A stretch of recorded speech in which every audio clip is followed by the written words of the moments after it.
Boa noite, seja muito bem-vindo, Dalmo.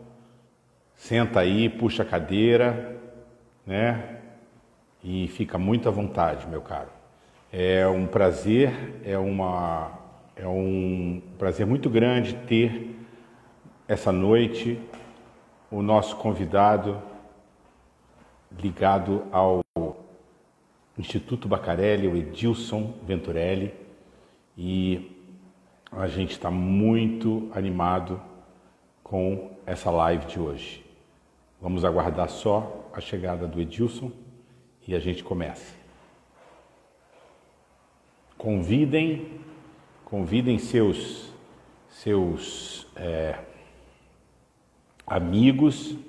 Vai ser uma live muito legal, onde a gente vai falar sobre música, sobre arte e também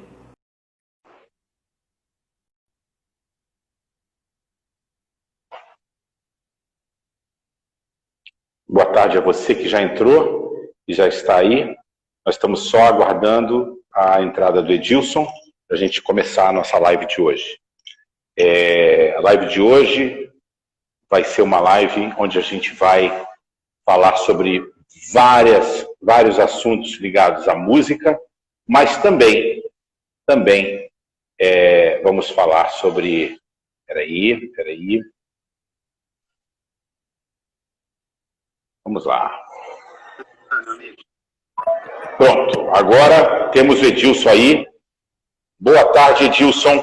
Final da tarde de sexta-feira, mais uma semana de vitórias aí no Instituto Bacarelli. Conta aí pra gente.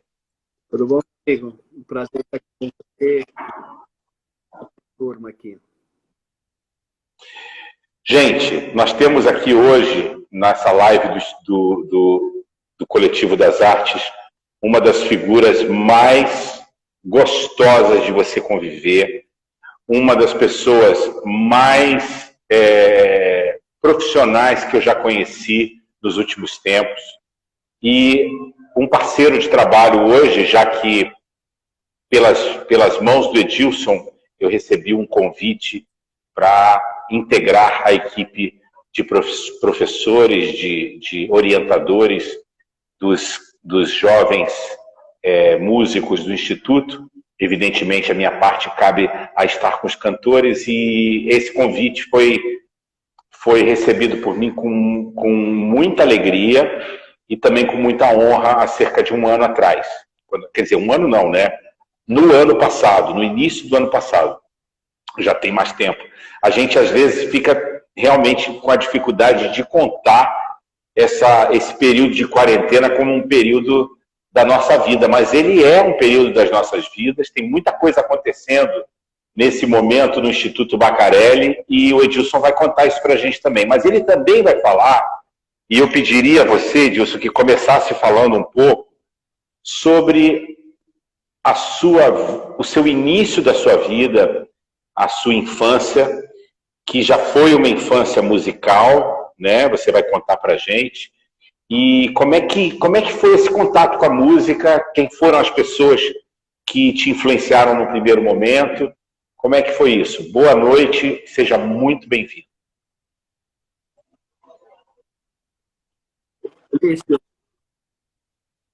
Eu estou com um retorno grande aqui no meu celular.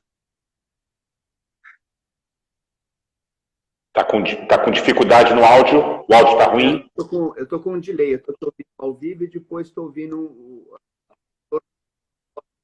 grande 2 segundos depois ainda. Né? Sei. Então, faz a tua narrativa relacionada ao teu início de vida e a gente vê como é que isso fica. Se insistir esse delay, a gente... Eu fui gerado no ambiente musical. Meus pais se conheceram cantando coro.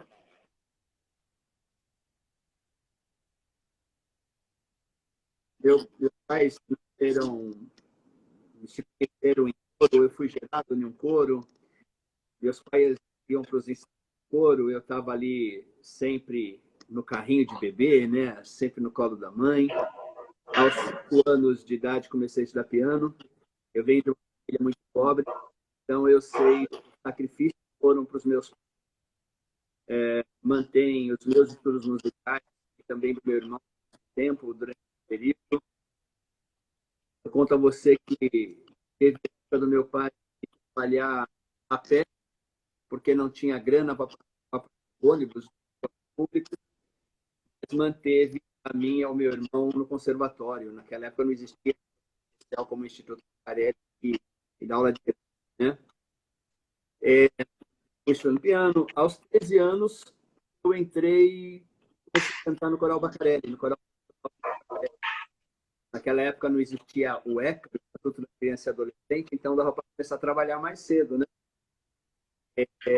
Mas ele que foi o meu grande pai musical, a primeira pessoa que realmente me acolheu de braços abertos. Eu posso dizer até que eu sou o filho que ele não teve, né? Convivo com o maestro desde os meus 13 anos, já estou com 56, então foram 46 anos aí de muita convivência, de muito aprendizado. Eu já era o maestro assistente dele, preparação do coro, da São Paulo. Fui estudando. Outro grande professor na minha vida, que foi Sérgio Vasconcelos Correia, querido compositor. Sérgio foi meu professor das matérias teóricas todas, né? Harmonia, contraponto, descobri a música brasileira com o Sérgio, uma pessoa importante. No meio desse estudei violino, Florisa Teixeira de Castro, era um dos violinos do Teatro Nacional, mas violino estudei, tá? Longe de tocar. Fiquei 4 anos estudando, né? Aprendi alguma muito hoje na minha carreira como na minha necessidade de conversar com instrumentistas, mesmo na gestão do Instituto. Né? Depois, tive o prazer de estudar regência ainda com o Aira Levin. Antes disso, dentro do Aira, continuei meus estudos de piano com a Ciara Ferraz, esposa do querido Ferreira, foi minha professora de bem. Depois fui estudar regência com Aira Levin, hoje diretor do teatro, diretor artístico do principal sinfônica do Teatro Municipal do Rio de Janeiro. Eu estudei com ele, ele estava como diretor artístico do Teatro Municipal de São Paulo.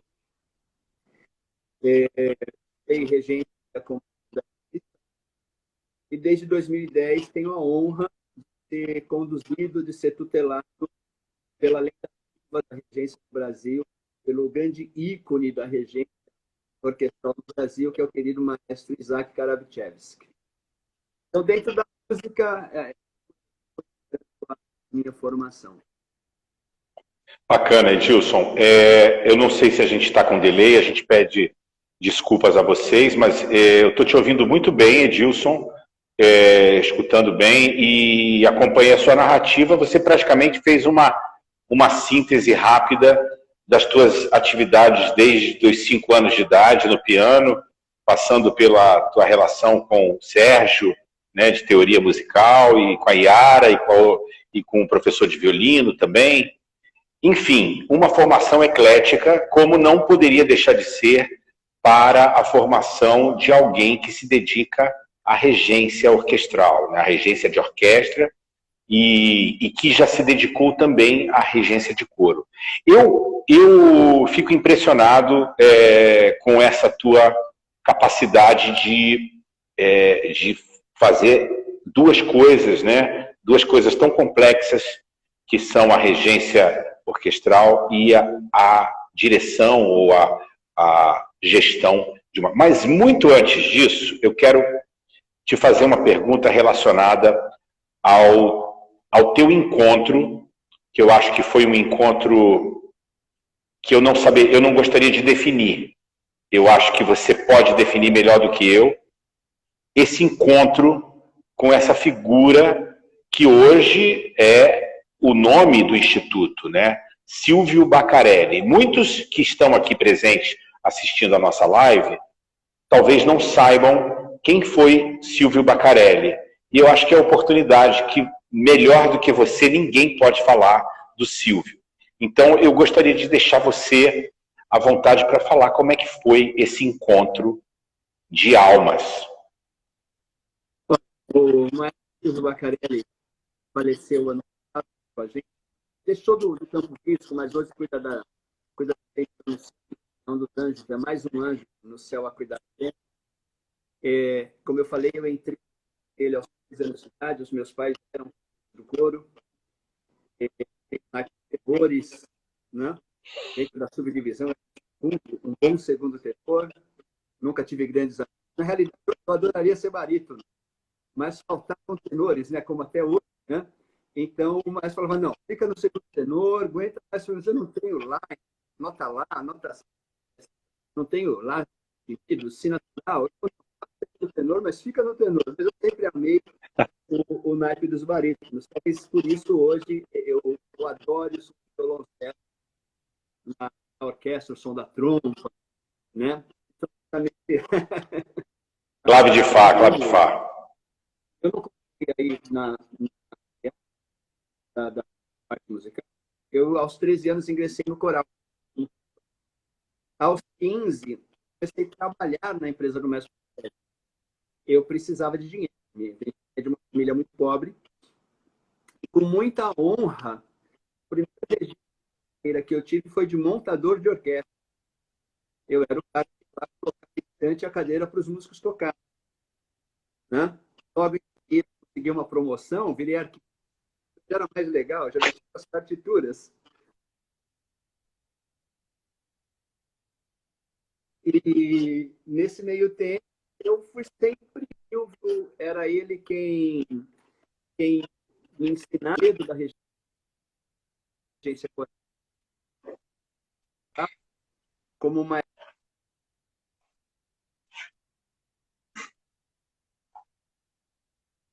Problema na conexão. Tem que ser um bom regente coral, não tem o que fazer.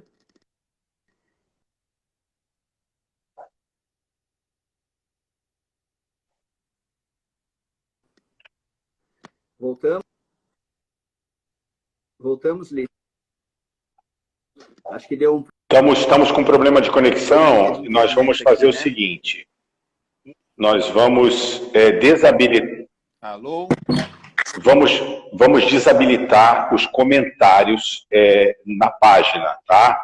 Mas a gente faz o seguinte, se você quiser fazer alguma pergunta para o Edilson, você pode fazer lá no inbox do coletivo e a gente segue a nossa entrevista com o Edilson sem os comentários aqui ativados, tá? Para que a gente possa ter uma conexão melhor. A gente está com, provavelmente, como é sexta-feira, devemos estar com um problema de muita intensidade aí na internet. Edilson, me fala se você está me ouvindo bem agora ou se você está com problema também na conexão. Não, te ouço bem, Lício. Estou tentando me ajeitar também, vim mais perto do meu Wi-Fi aqui. Eu estava lá no meu quarto, mais reservado, mas agora ficar mais perto do Wi-Fi. Eu acho que melhorou a nossa conexão agora. Eu tenho uma sensação que a imagem melhorou e eu te escuto muito bem. Melhor até do que já estava escutando antes. Edilson, como era essa figura do Silvio Bacarelli? Como era esse ser humano e como é que ele engendrou, digamos assim, como é que ele teve essa ideia que você um dia me contou que partiu dele? Olha, o Silvio era uma pessoa bastante folclórica. Um grande regente de coro, especialista em música sacra. O mestre Bacarelli foi padre pela congregação do Sion. Então tinha uma ligação muito forte com o evangelho, né, com a liturgia católica. Era, para mim, o maior especialista que o Brasil teve em música sacra coral. Eu, como seu assistente, como seu discípulo, como seu aluno, foram várias e várias vezes que eu preparava o coro para ele, conhecia as obras dele, era eu quem ia ao piano tocar suas composições, ainda em fase de composição, né?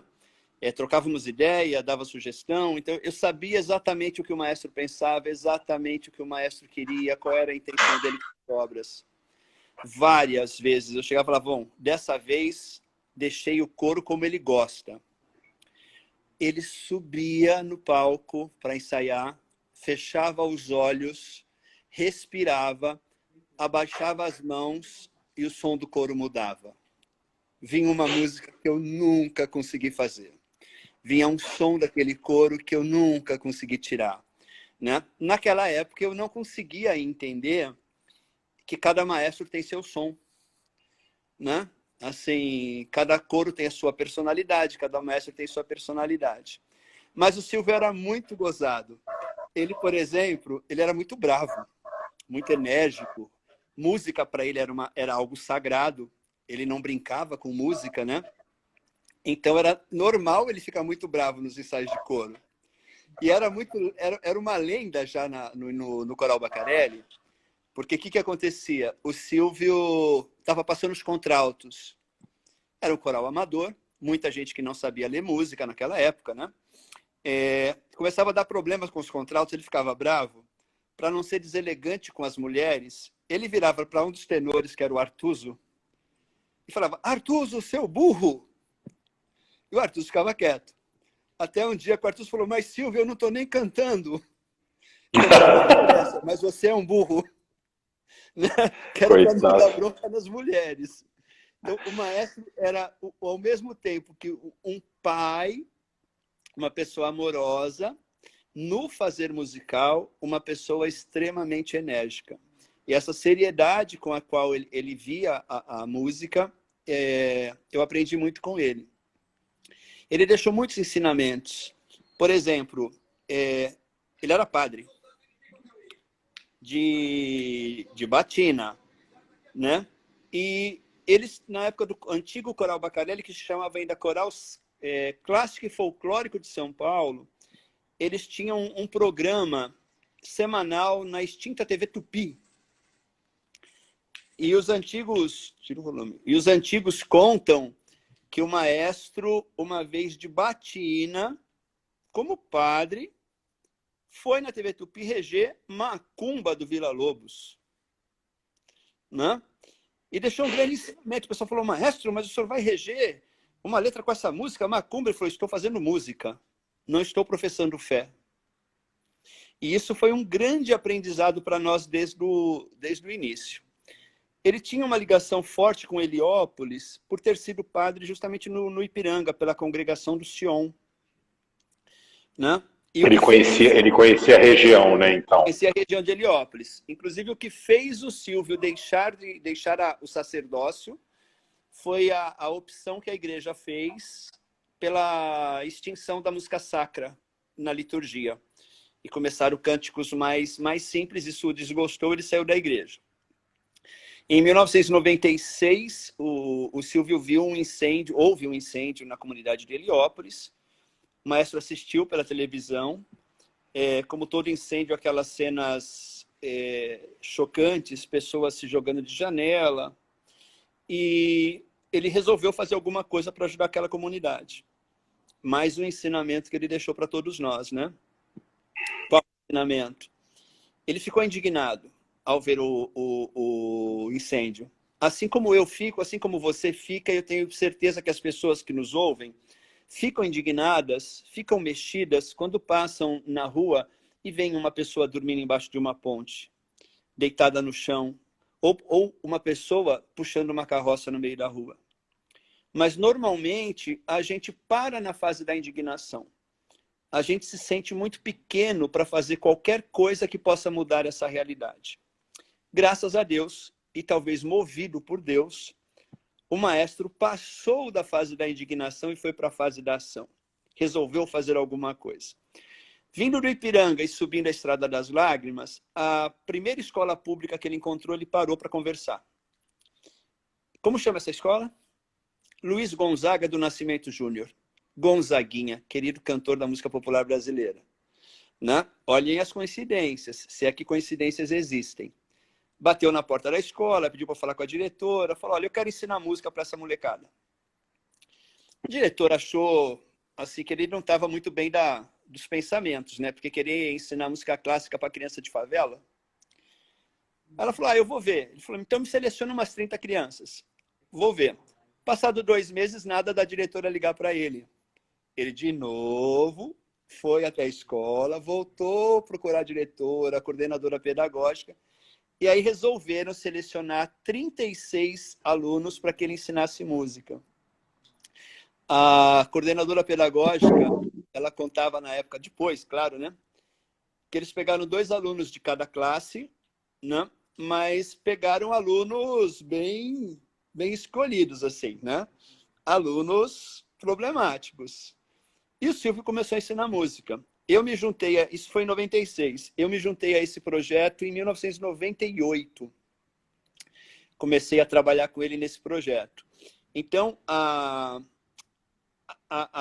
semente de tudo isso vem lá de trás e vem da grande alma, do grande coração que esse iluminado que veio para o mundo para fazer a diferença teve. Só para contextualizar, Alício, o Silvio teve muitas outras coisas interessantes. São Paulo tem um mercado de música em casamento muito grande. Muito grande. E financeiramente muito importante na subsistência da classe musical. É uma renda muito importante para nós músicos. Quem desenvolveu esse trabalho, quem iniciou esse mercado de trabalho foi o Silvio. Né? Na época antiga de Coral Bacarelli, de casamentos, era habitual você chegar nos casamentos e encontrar os espalas, os chefes de naipes das grandes orquestras tocando casamento. Então, eu entendo que a classe musical ela tem uma dívida muito grande com essa alma generosa que colocou nesse planeta aqui, né, nessa vida, para fazer a diferença na vida de tanta gente. Que legal. Então, deixa eu saber bem claramente. 96 foi o início, então, digamos assim, do germe do Instituto? Ou em 96 foi criado já o Instituto? 96 começou a ação de um homem só, como eu costumo dizer. Né? Essa ação que hoje é o Instituto Bacarelli nasceu do sonho e da atitude de um homem. Né? Se a gente for pensar juridicamente, né, no meio desse imbróglio todo aí da minha vida, dessa loucura toda, eu ainda fui para a faculdade, fiz um curso de Direito, me formei em Direito em 2002, né? E quando o Silvio me chamou em 98 para começar a ajudá-lo nesse projeto, eu já trabalhava com ele há muito tempo, eu estava justamente fazendo o quê? Começando o meu estudo de Direito. Estava na minha faculdade de Direito. E eu percebi que a gente precisava ampliar essa ação. Ela não podia ser a ação de um homem. Até porque uma das grandes dificuldades que nós tínhamos, na época, era a compra de instrumentos musicais. E aí eu fui buscar, fui pesquisar, fui ver e encontrei a então Lei Rouanet na época, né? Como advogado, como aluno de Direito na época, me interessei, estudei a Lei Rouanet. E aí eu vi que se nós propuséssemos o projeto por pessoa física, que é uma possibilidade, qual é a grande dificuldade? Como pessoa física, qualquer bem que você adquira com dinheiro público no âmbito da Lei Rouanet, ao final do projeto, você tem que destinar para uma instituição sem fins lucrativos que tenha como finalidade a cultura ou devolver para o então Ministério da Cultura, né? Aí eu pesquisei e vi que nós tínhamos na estrutura das empresas do Maestro Bacarelli uma associação civil sem fins lucrativos, que é a Sociedade de Concertos de São Paulo, que é a nossa razão social, que havia sido criado na época dos anos 80, 70, 80, para se aproveitar da Lei Sarney, para poder promover concertos com base na Lei Sarney. Com a extinção da Lei Sarney, essa pessoa jurídica, essa instituição estava lá parada. Então, eu fui, refiz o estatuto da associação, acertei a parte contábil da associação e propus o primeiro projeto de Lei Rouanet do Instituto, com base na Sociedade de Concertos de São Paulo. Para quê? Porque senão o que ia acontecer? Todo violino, a gente todo ano ia comprar um violino e no ano que vem ia precisar comprar o mesmo violino. Falei, mas a gente não pode ter isso não, né? A gente não vai arrumar dinheiro para isso. E aí a gente organizou essa instituição que hoje é o Instituto Baccarelli, juridicamente, para que a gente pudesse fazer uso da Lei Rouanet, né? E fazer a ação crescer. Naquela época, 1998, que eu entrei no Instituto, a gente não tinha a mínima ideia de que ele fosse se tornar o que é hoje. Então, aí vem a importância do ensinamento do Silvio, da gente fazer, sim, a gente conseguir vencer a indignação e fazer uma pequena ação. Ele não começou a ação imaginando essa instituição que existe hoje. Mas se ele não tivesse iniciado, ela não existiria. Né? Hoje são 1.300 crianças e jovens estudando lá, fora gerações que já passaram ao longo de 20 anos. Então, assim, nasceu dessa forma. Né? Tem um comentário aqui de uma a gente reabilitou os comentários, porque a conexão está muito boa agora, e a Regina Carvalho faz um comentário assim: estou super emocionada ao saber mais sobre este instituto de quem sou apaixonada. E que bom, Regina, a gente fica feliz de ouvir isso. Temos outras presenças, mas eu queria registrar a presença da coordenadora pedagógica dos coros do Instituto Baccarelli, que acabou de chegar aqui com a gente, a Silmara Dresa, que é a pessoa a quem eu devo as minhas credenciais sempre que eu chego no Instituto, né? É a minha chefe. Silmara, um grande beijo para você, um prazer ter você aqui. A gente recebe perguntas para o Silvio em relação ao trabalho dele frente ao Instituto e também ao trabalho dele de maestro. O Silvio, desculpe, Edilson. O Edilson, a gente estava falando do Silvio Baccarelli e aí eu continuei pensando no nome do Silvio, porque eu queria também te fazer uma pergunta. Quando você entrou, você falou que estava fazendo direito, e evidentemente você tinha a sua orientação musical com o Silvio, né? Ele era uma pessoa que te dava uma mentoria artística e musical na tua formação. E como foi a sua entrada? Você já entrou também ativado, quer dizer, realizando já também um trabalho na área artística, ou você inicialmente se dedicou exclusivamente à parte institucional, à parte, digamos assim, de organização da instituição? Quando eu entrei no Instituto Baccarelli, primeiro, só fazer um parênteses, Regina Carvalho é uma querida amiga, amante da música, frequentadora dos concertos de todas as orquestras nos teatros de São Paulo. Então, uma amiga querida. Antes de tirar os óculos, porque agora eu não consigo mais ler comentário, porque estava dando reflexo da luz aqui, eu vi também a presença do querido Álvaro Siviero, que além de grande pianista, é membro do Conselho de Administração do Instituto Baccarelli, amigo querido, com quem eu já tive a oportunidade de dividir o palco e fazer música com ele algumas vezes. Amo. Então, obrigado pela presença, Álvaro. Obrigado, Álvaro, também. E é um prazer ter você aqui, uma honra ter você aqui dividindo essa live com o maestro Edilson. Quando eu ingressei no Instituto, eu ingressei para organizar. Né? O Silvio percebeu que não dava para ser ação de um homem. Ele teve a intuição, ele teve a percepção de que ia se tornar algo maior, né?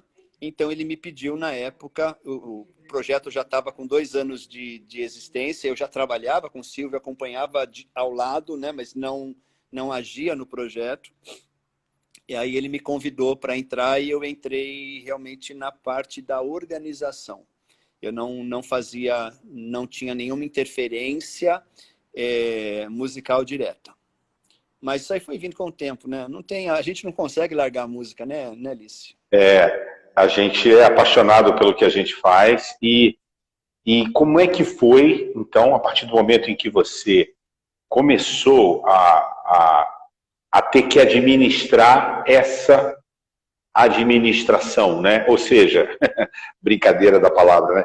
Mas a parte do projeto, do instituto, da parte, digamos assim, de trabalho, né? de escritório, de desenvolvimento do projeto, e a parte musical. Eu queria que você falasse como é que você se dividiu, ou como é que você administra o teu tempo entre essas duas facetas. E outra coisa que eu queria que você já falasse é justamente de que me parece um tempo muito impressionante de que você tenha entrado em 98 e hoje o Instituto tenha uma dimensão, inclusive em termos de estrutura física, como a que a gente conhece, quem já esteve no Instituto Bacarelli conhece. Como é que foi isso, Silvio? Então, é muito pouco tempo, se a gente pensar na dimensão física que o Instituto Bacarelli tem hoje, fica assim, na nossa cabeça, fica um espanto muito grande e, evidentemente, uma admiração muito grande pelo trabalho teu, do maestro e também de uma equipe que provavelmente você gostaria, talvez, de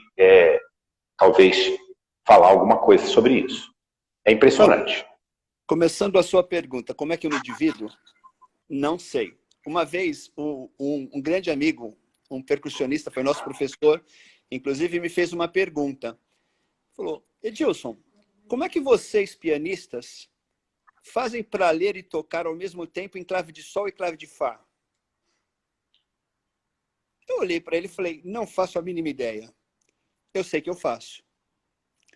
Né? Então, como é que eu me divido entre a parte administrativa e a parte musical? Não tenho a menor ideia. Não sei.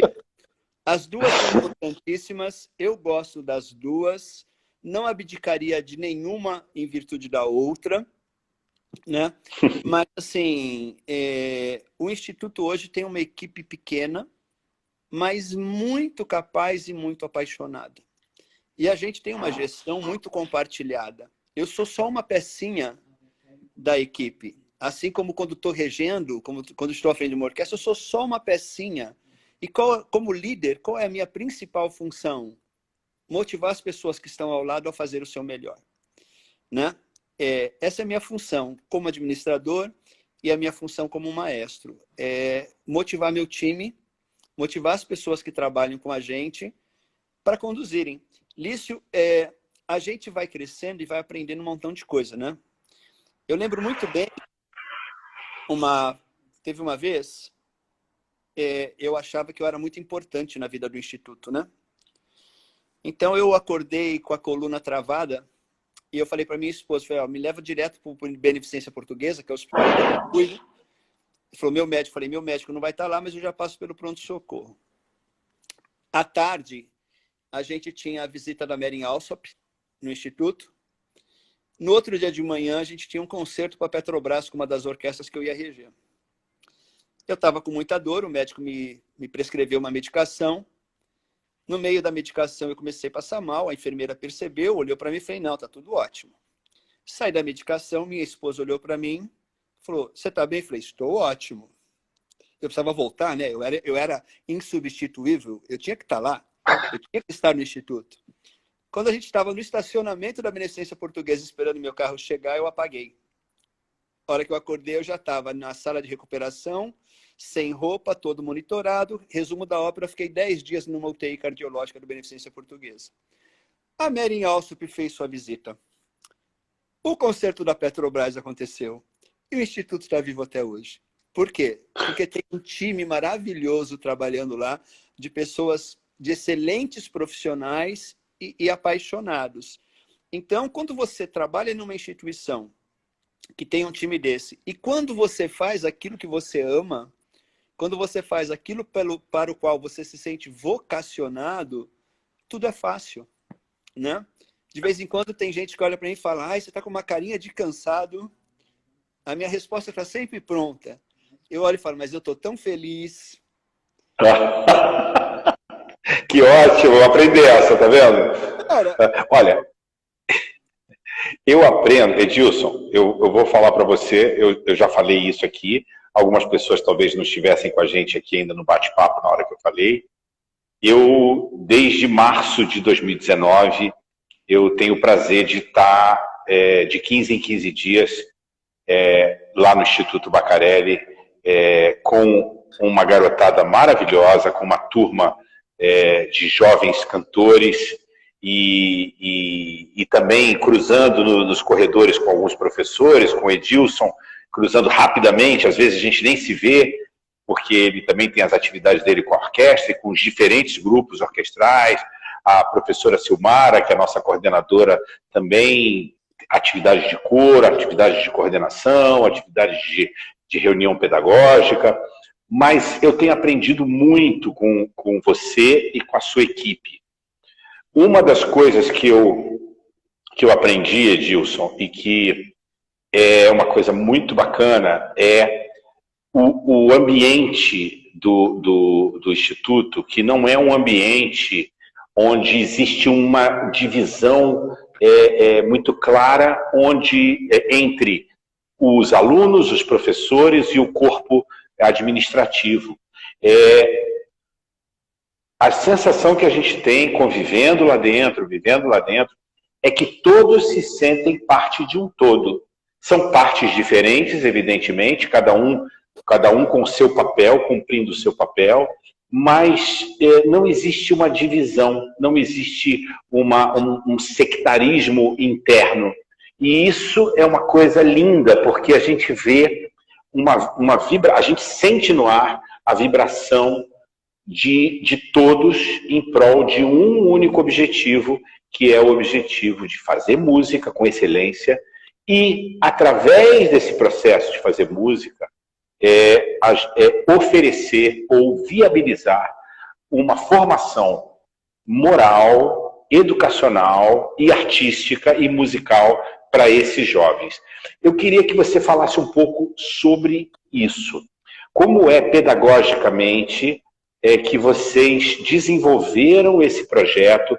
Quais foram eu imagino que o maestro Silvio Bacarelli tenha tido uma parte importante no início desse processo, mas eu sei e tenho razões para achar que a sua equipe pedagógica hoje também, junto com você, colocou azeite nessa engrenagem e começou a mexer e a entender e a compreender as necessidades dessa nova geração de jovens.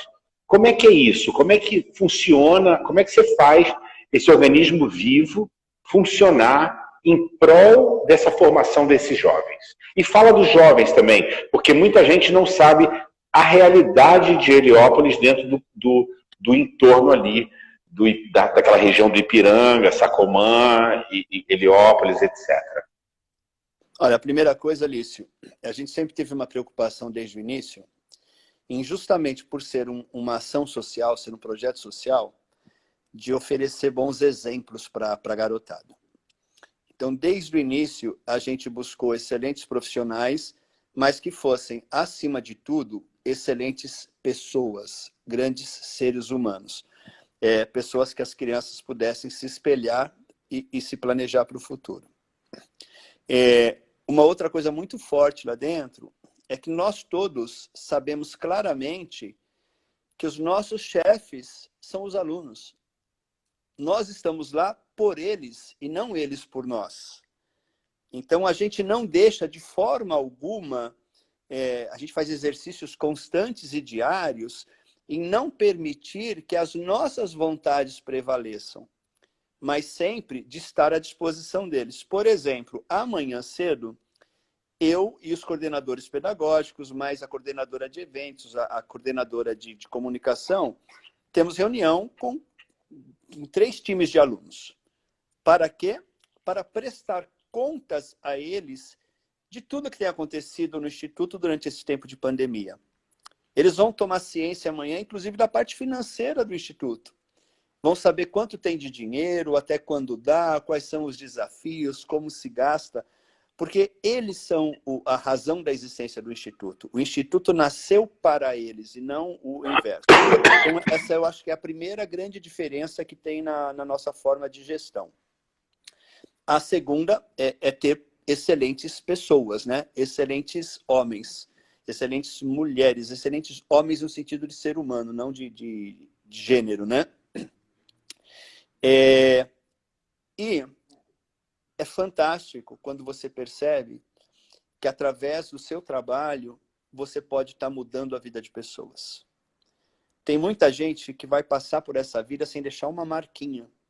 Nós que trabalhamos no Instituto Bacarelli, a gente tem o privilégio de ter sido escolhido para fazer parte de uma missão que para mim é divina, em transformar a vida de tantas pessoas.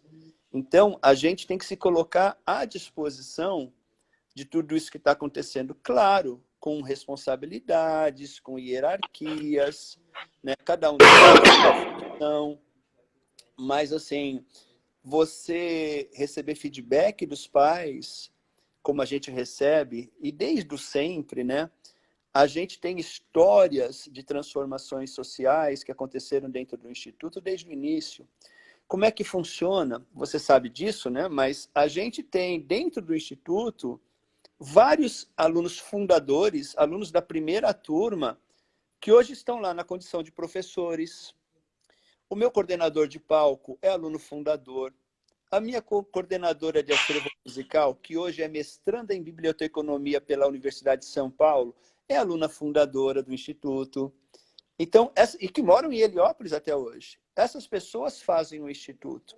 O Instituto nunca se sobrepôs à comunidade. E a gente faz um exercício constante de reflexão, tentando buscar sempre como a gente pode melhorar como instituição para servir melhor aqueles que são o verdadeiro objeto de ação, que são os nossos alunos. Eu sempre digo que o Instituto não funciona para ser cabide de emprego para ninguém. Eu não sou o diretor do Instituto, eu estou o diretor do Instituto. Se eu não der conta do meu trabalho, ou se a minha atitude como ser humano passar a não ser conveniente, eu deixo de ser instituto, eu deixo de ser diretor do Instituto. Né? Eu não, isso são nortes que a gente tem sempre muito lá. Lidar com o público de comunidade de favela não é simples. Né? São pessoas que muitas vezes chegam lá com uma série de marcas que a vida vai lhes expondo. Primeiro, tem o estigma, né, que a sociedade tem de achar que quem mora em favela é bandido. Né? Sendo que, na realidade, para mim, os verdadeiros traficantes de armas ou de drogas estão nos grandes gabinetes de paletó e gravata, quem sabe de toga. Porque, gente, é só para parar para pensar. O morador de favela ou do morro no Rio de Janeiro, o cara não conhece de infraestrutura aeroportuária para fazer passar carregamentos de droga e carregamentos de arma. Eles não têm conhecimento de idioma para negociar grandes quantidades de droga e de armas fora do país. Eles não têm conhecimento de engenharia financeira para fazer transferência de renda, transferência de dinheiro de um país para o outro, né? Então, a gente costuma dizer que esses caras são traficantes. Eles não, eles são soldadinhos. Os generais são pessoas que talvez a gente veja e fale, nossa, olha que legal, estou vendo fulano de tal. E se sinta até constrangido e dar um bom dia a essa pessoa por achar que ela é mais que você, né? Ou queira tirar uma foto com ela, né? Uma selfie com ela, né? Porque por ser um político, uma pessoa ilustre, né? Em uma favela, você tem, sim, gente do mal, como você tem em qualquer ambiente da vida em sociedade. Você tem bons padres e maus padres, bons pastores e maus pastores. Ou seja, o mundo é feito de bons seres humanos e alguns seres humanos ainda em evolução, ainda não tão bons. Né? E numa favela é a mesma coisa. Só que, olha, o que a gente aprende com eles, a primeira coisa é o sentimento de solidariedade que existe. E agora, a gente, nesse momento de pandemia, a gente está vivendo isso, né? O Instituto Bacarelli entrou fortemente na tentativa de diminuir o sofrimento das famílias dos nossos alunos. Ao longo desses 3 meses, a gente já conseguiu arrecadar mais de 140 toneladas de alimento e já conseguimos transferir mais de 380 mil reais em cartões Vale Alimentação para as famílias dos nossos alunos. Em um dos dias que eu estava lá acompanhando a entrega de cesta básica, que eu adoro fazer isso, porque é um alimento para a alma, uma mãe chegou para mim e falou, ai, maestro, eu queria te falar uma coisa. Como o Instituto está conseguindo fornecer cestas básicas para a gente, basicamente todas as semanas, eu estou conseguindo ajudar outras 2 famílias que não estão conseguindo receber nada. Então, através da cesta básica que ela recebe no Instituto, ela chega na casa dela e fraciona essa cesta básica e divide com mais 2 famílias. A sociedade, o pessoal da classe média ou os ricos, né? Muitas vezes a gente atravessa a troca de calçada em uma avenida para não ter que cumprimentar um amigo. A gente se tranca na nossa casa e tenta viver só os nossos problemas. Em uma favela, quem tem pouco divide com quem não tem nada. E isso é uma lição que serve para a gente viver, para a gente aprender. Eu penso até que essa pandemia veio para mostrar muito disso, né? A gente está Com tendo a certeza. oportunidade, de se repensar como sociedade e, quem sabe, sair dessa pandemia mundial mais humanos, né? A pobreza está sendo exposta, as limitações que nós todos estamos tendo estão sendo expostas. Uma coisa que eu acho maravilhoso é que as pessoas estão percebendo o quanto a cultura é importante na sua vida. Porque dentro da pandemia, o que a gente está fazendo dentro de casa? Ouvindo uma boa música, lendo um bom livro, assistindo um bom filme. Ou seja, a arte, sem a arte, a gente não vive, né? Mas, assim, os nossos alunos, a primeira coisa que a gente fez, você lembra disso quando eu conversei com você na tua entrada no Instituto. Porque as pessoas, quando chegam para dar aula no Instituto, entram sempre com um sentimento de dó. Ai, que pena desses meninos que moram na favela. E eu sempre faço um discurso dizendo que não é isso, não. São pessoas dignas, ricas em dons e talentos, que merecem todo o nosso respeito. E que o melhor que a gente pode fazer por elas como educadores é exigir delas o seu máximo, né? É assim que a gente vai melhorá-los, é assim que a gente vai dar a eles a oportunidade de ter uma vida legal lá na frente. Então, a partir do momento que você tem esse entendimento, conduzir uma instituição como o Instituto não é fácil, não é simples, porque tem muita dificuldade, mas é muito prazerosa e de uma certa forma até posso dizer que tranquilo, né? Porque você tem apoios, você tem braços, você tem ombros, você tem cabeças, você tem olhos de pessoas maravilhosas no teu entorno te ajudando. Eu, como liderança, eu não tenho nenhum constrangimento em entender as minhas limitações e voltar atrás nas minhas decisões, né? Tanto que você sabe, a gente tem tudo lá no Instituto é decidido em equipe, é decidido em colegiado. E nessas equipes, eu sou só um voto. Nada mais que isso. Você está falando de uma dimensão que sai do humano, né? Você falou você falou bastante da dimensão humana, né? E aí você falou de que esses jovens, e eu conheço eles e sei que isso aí é a maior verdade, eles são ricos em talentos. Então a gente sai da dimensão humana e a gente vem para uma dimensão artística, né? Que está conectada, as duas coisas estão absolutamente conectadas. Essas duas dimensões, saindo do humano agora e entrando na questão da dimensão artística, conta pra gente, Edilson, e conta não só para as pessoas que estão aqui, mas que vão nos ouvir depois, porque essa live vai ficar gravada. Conta pra gente algumas gratas satisfações específicas, pontuais, com alunos do Instituto Bacarelli que hoje estão em algum outro lugar. São 20 e poucos anos aí de vida já, né? 23 anos de vida. Indo para 24. A gente já formou algumas gerações. Então, vamos lá. Orquestra Filarmônica de Minas Gerais. Para mim, uma das principais orquestras e projetos hoje do Brasil na seara da música de concerto. São 7 músicos nossos dentro da Filarmônica de Minas Gerais. Numa orquestra o número é emblemático, 7, né? Emblemático. Você pega, por exemplo, você vai no Teatro Municipal de São Paulo, são 9 alunos nossos na Orquestra Sinfônica do Teatro Municipal. Opa! Você vai no Orquestra Filarmônica de Goiás, são perto de 10, 11 alunos nossos dentro da Filarmônica de Goiás. E aí vai indo, assim, afora isso, a gente tem convênio com uma universidade americana, a Azusa Pacific University. São mais de 10 alunos nossos que já foram para lá como bolsistas. Nós temos alunos no Conservatório de Paris, temos alunos na Itália, temos alunos na Suíça, né? E que vão conduzindo sua vida. Por exemplo, o violoncelo solo da Orquestra Filarmônica de Goiás é um menino nascido em Heliópolis, formado no Instituto Bacarelli, que depois a gente conseguiu para ele uma bolsa na Bookman Mehta School, em Tel Aviv. O maestro Zubin Mehta é nosso patrono. Eu trabalhei com ele. Eu fiz as 8 canções para um Rei Louco com ele. Como é que é o nome dele? Emerson. O Emerson fez o seu bacharelado na Universidade de Tel Aviv, fez o seu mestrado na Universidade de Tel Aviv e hoje é violoncelo solo da Orquestra Filarmônica de Goiás. Né? Então, são várias um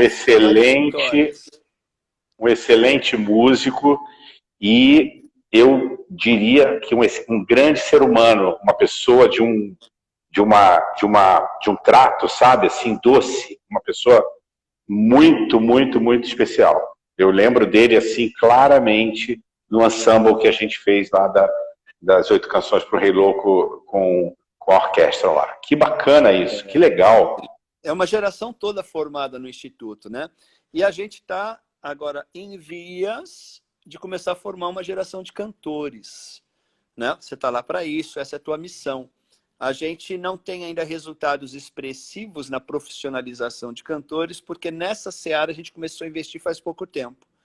Né? Sim. Até pouco tempo atrás, o coral era a porta de entrada para estudo de instrumento.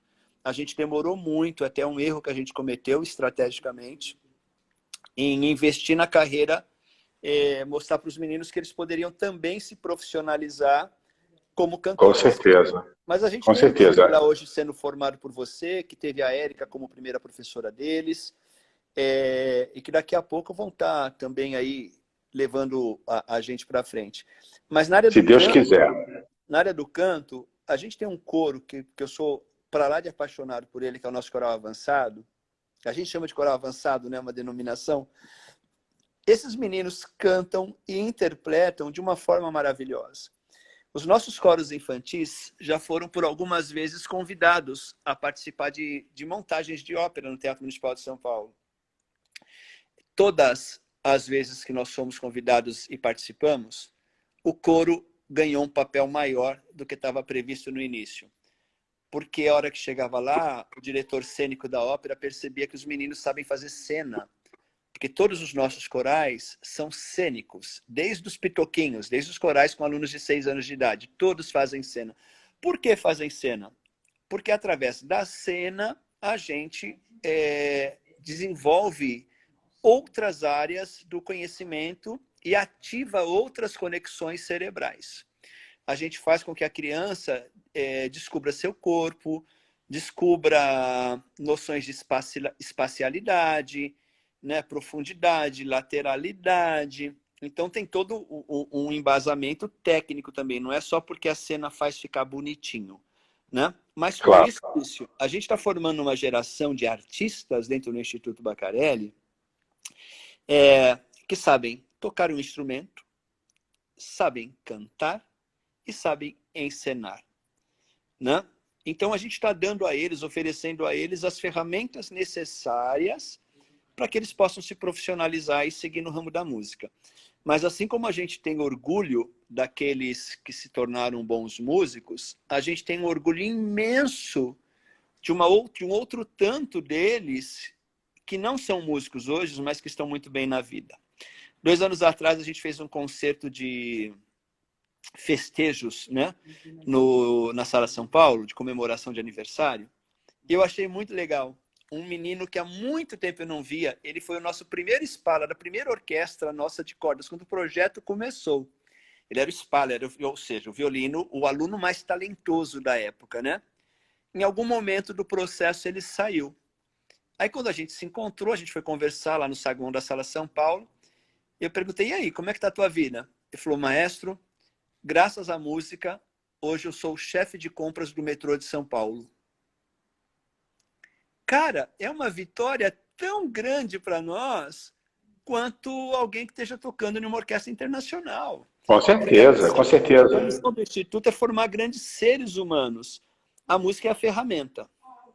Eu acho que você, não sei se foi você ou se foi a professora Silmara, que me apresentaram uma moça assim, já adulta, né?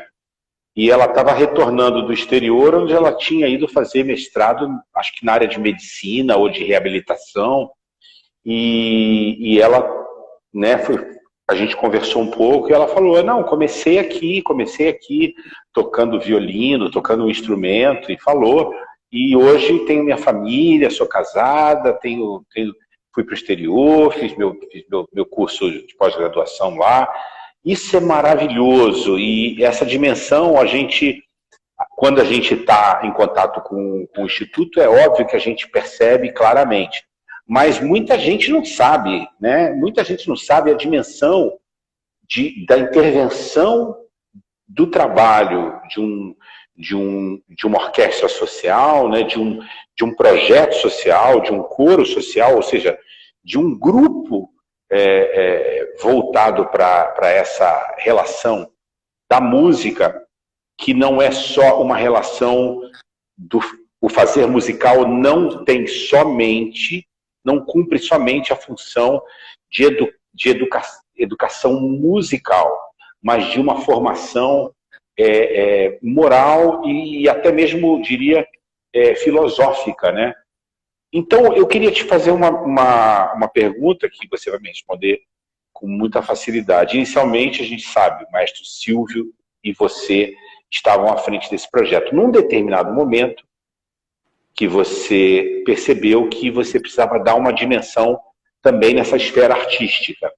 E alguns nomes passaram pelo Instituto, alguns nomes de grandes músicos, grandes maestros e grandes professores também, que talvez não continuem lá, mas que prestaram seu serviço, passaram por lá. Seria interessante que as pessoas conhecessem um pouquinho dessa faceta e de como é que isso se desenvolveu até hoje, e que temos uma orquestra com um diretor musical de altíssimo nível e que trabalha lado a lado com você.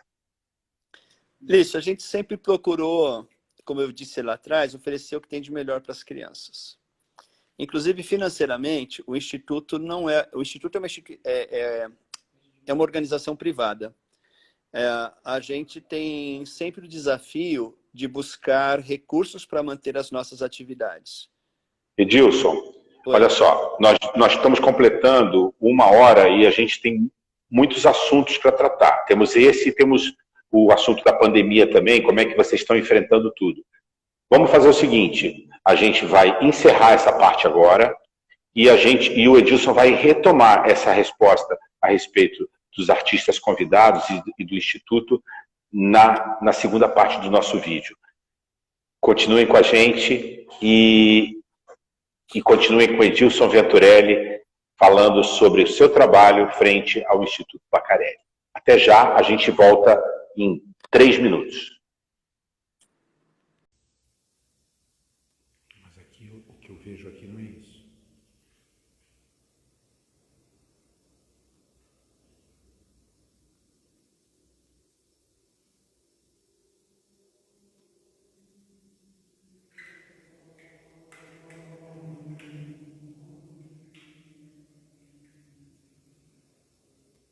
Estamos retomando a segunda parte da live com o Edilson Venturelli, que é maestro e também gestor do Instituto Baccarelli em São Paulo, né? O Instituto ele está sediado na comunidade de Heliópolis, em São Paulo, e nós temos o prazer essa noite de ouvir o Edilson falar sobre inúmeras atividades do projeto e que nos dá assim uma dimensão do que tem sido feito ao longo desses 22, 23 anos de trabalho.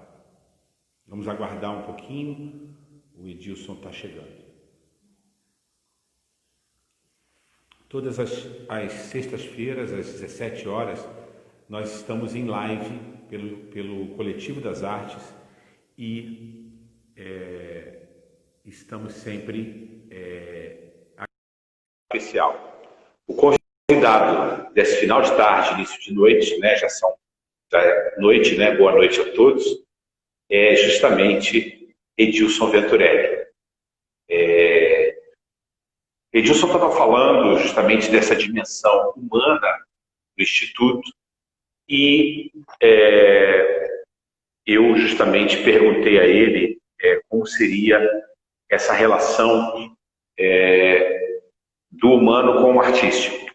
E ele falou que muitas vezes as pessoas pensam que essas jovens são jovens com determinadas características e o pessoal tem uma tendência de se relacionar com eles de uma forma, de uma maneira entristecida. Mas, na verdade, são crianças, são jovens extremamente ricos, né, cheios de riqueza e de uma riqueza humana e artística maravilhosas. Então, a gente fica muito feliz de ouvir isso. E eu fiz a pergunta para ele, o Edilson que já está aqui de volta com a gente, eu fiz a seguinte pergunta: como foi o processo de desenvolvimento da liderança artística desse grupo? E o Edilson estava para me falar justamente disso, de que ele e o Silvio Bacarelli inicialmente estavam na liderança artística do projeto e hoje esse contorno, né, essa faceta artística é vista por um outro prisma, né? E o Edilson, evidentemente, é parte dessa estrutura, dessa ideia, desse conceito de que deve existir frente ao Instituto uma figura artística de ponta. E foi isso que ele veio fazendo ao longo de diversos anos. Eu queria que você falasse um pouquinho dessa trajetória da Orquestra Sinfônica de Heliópolis, dentro do Instituto Bacarelli, dessa liderança artística.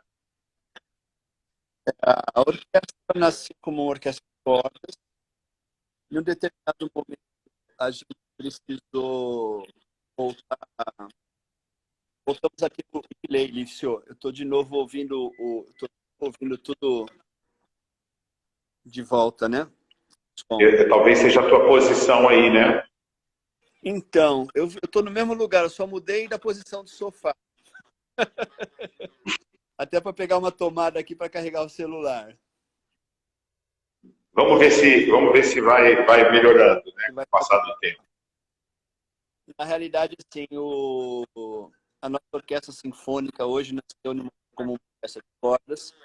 Em um determinado momento, nós vimos que para a evolução dos nossos cordas, a gente precisava introduzir os alunos sopros. Vou fazer aquilo que você falou. Vou voltar para o lugar que eu estava para ver se muda alguma coisa. Ó, mudei de posição no sofá. Girou. É? Girou. Tá bonito o enquadramento aí. Tá ótimo. A luz tá ótima. Meu medo é acabar a bateria do celular, mas vamos lá.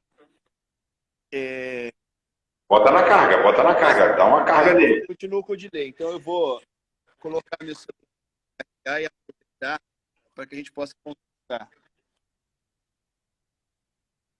Então, a Sinfônica Heliópolis é hoje a nossa orquestra de ponta. É uma orquestra que tem colhido grandes frutos. Um dos marcos maiores que eu acho que essa orquestra tem é ser a única orquestra latino-americana regida por nosso patrono, né? Muitas orquestras profissionais já tentaram, já convidaram um maestro para não conseguiram, mas na realidade, assim, nós somos regidos por Zubin Mehta em 2 concertos. Em um determinado momento em Paulínia, quando a Orquestra Jovem da Bookman Mehta School veio fazer uma turnê no Brasil, pela América do Sul, passou por São Paulo, o Zubin regeu uma única obra e pediu que fosse junto com a nossa orquestra. Então, as 2 orquestras subiram ao palco. E depois, a alma generosa que o Zubin Mehta ele regeu um concerto no Teatro Municipal de São Paulo com a nossa orquestra para arrecadar fundos para a nossa instituição. Né? Fora isso, assim, turnê europeia, a gente fez uma só hoje. a gente não conseguiu grana para levar de volta para a Europa, assim, 120 pessoas viajando, é muito caro, né? E não é a nossa prioridade. A gente mesmo quando vai olhar orçamento, você fala, pô, eu gasto tanto para fazer uma viagem internacional, com isso eu posso colocar mais tantos alunos para estudar. A gente coloca mais tantos alunos para estudar. Mas foi uma turnê europeia exitosa, grandes eventos, uma Criança Esperança, abertura de Copa do Mundo, turnê Andrea Bocelli pelo Brasil, e daí por mais. Então, a Sinfônica Heliópolis é a ponta da nossa pirâmide, é o nosso orgulho, mas a nossa verdadeira paixão está lá atrás da educação infantil, com as nossas criancinhas de 4, 5 e 6 anos de idade. Elas que a gente passa pela porta, entra para assistir uma aula e chora. Toda vez que eu chego no Instituto, eu chego por volta de... Eu começo a dar aula lá por volta de 8h45, 9 horas da manhã, e nesse horário já tem uma turma jovem, bem jovem. Quando eu falo jovem, é crianças de... Quantos anos, Edilson? 4 anos? 5 anos? De idade.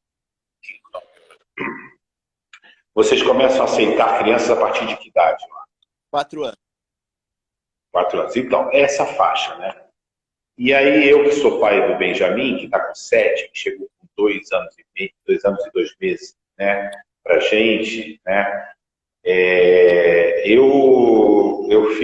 Eu viajo, né? Porque cada criança é um universo, né, Edilson? E essa dimensão humana e de formação. A música, ela tem essa dimensão que a gente tem trabalhado também aqui, através de alguns projetos, como o Projeto Libertarte, através da Fundação Operarte, que é vinculada ao Coletivo das Artes, onde a gente fez durante muito tempo o trabalho de ressocialização de detentos, né? E todo mundo acha que o detento também é um cara... Todo detento é perigosíssimo e é uma pessoa que não tem direito a se reabilitar na sociedade e tudo mais. E a gente tem conseguido, né, com esse projeto, a gente conseguiu reverter um pouco esse conceito.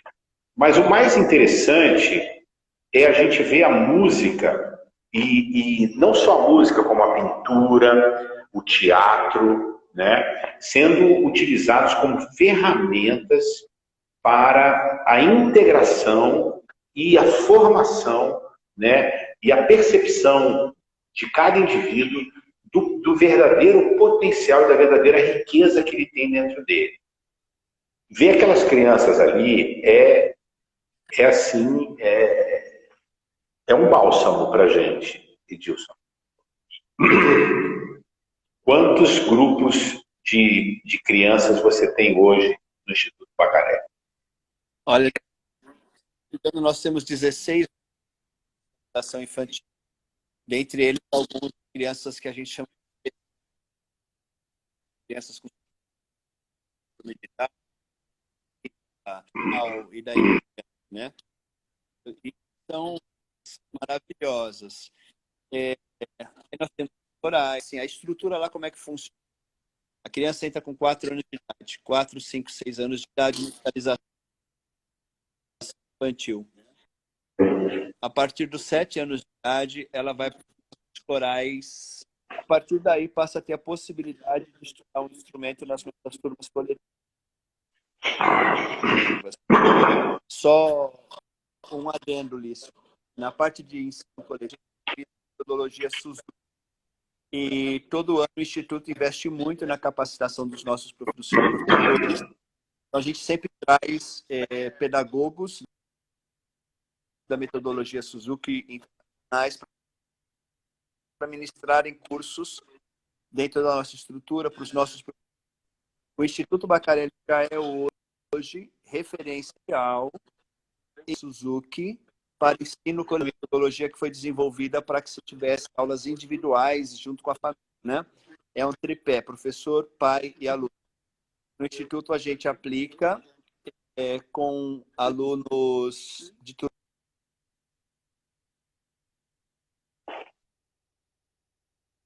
e vai conduzindo. Voltamos.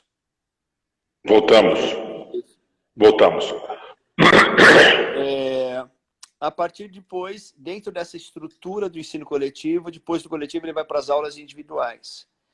E aí nós temos vários corais que começam do pré-infantil, infantil, intermediário, avançado.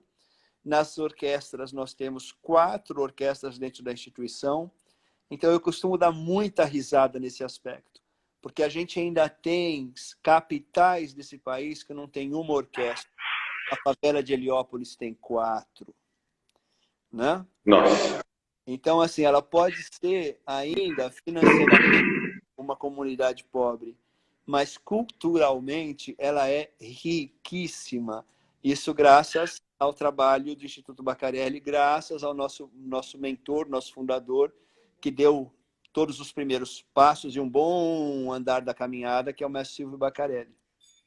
Sim, Edilson, existem várias dimensões da governabilidade, né? A dimensão institucional de cada instituição, né? Depois dimensões de regiões administrativas, depois a dimensão municipal, a dimensão estadual e a dimensão do país, né?